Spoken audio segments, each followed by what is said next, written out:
Word on the Street, where we check in with our panelists, find out what stories they are watching. Rick, stimulus obviously is a big topic, but there might be something in there that the Democrats don't quite want. What, a payroll tax cut from President Trump?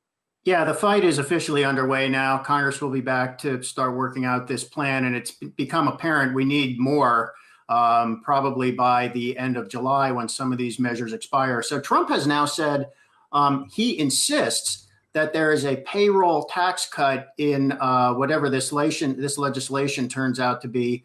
I don't think he's going to get it, honestly. And the reason is, so he wants to cut the payroll tax, which would mean everybody's paycheck is a little bit bigger, but that only helps you if you're getting a paycheck. If you're unemployed, a payroll tax cut doesn't help you at all. And of course, it would also help companies because presumably their portion of the payroll tax would go down as well.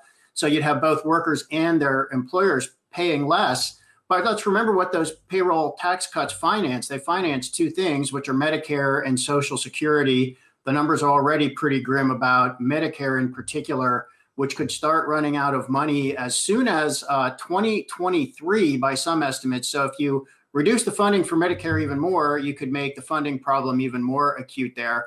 But we're going to have a fight over this. Trump says he won't sign it without the payroll tax cut. Mitch McConnell says there has to be a liability waiver for businesses. The Democrats say there has to be tons of funding for cities and states and for schools. So the only way you resolve these types of things when everybody insists on something is you put it all in there, which means we could see another bill adding, who knows, $1.5 trillion to the federal debt or more. Could be even more than 1.5.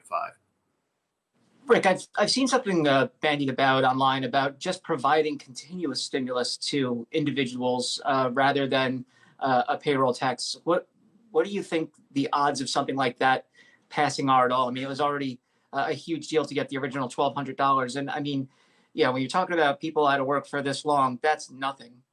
Yeah, and remember, there are several forms of this. There was the one-time check that just went to a lot of taxpayers for up to $1,200. And then there is the additional unemployment insurance, which is quite generous, $600 a week in addition to what you might be getting at the state level. Now, that ends at the end of July, and the $1,200 was a one-time thing. So part of the thinking here is that you could just put out this type of stimulus on an automatic basis. So you would establish a schedule, and then it would just be automatic. So you could link it to the unemployment rate in a state, for example. So you might get a certain level of additional unemployment insurance if the unemployment rate in your state is above 10%. It could come down at 8%. It could come down at 6%, and so on.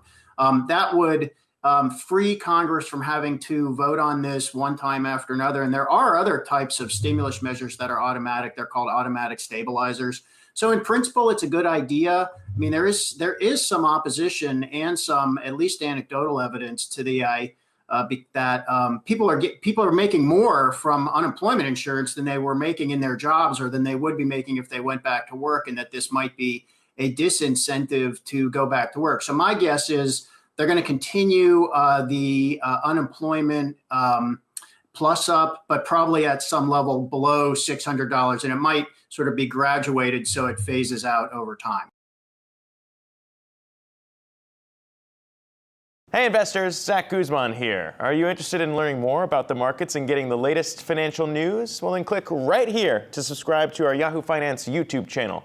Get the latest up-to-the-minute market analysis, big interviews in the world of finance, and information on how to manage your money every day wherever you are.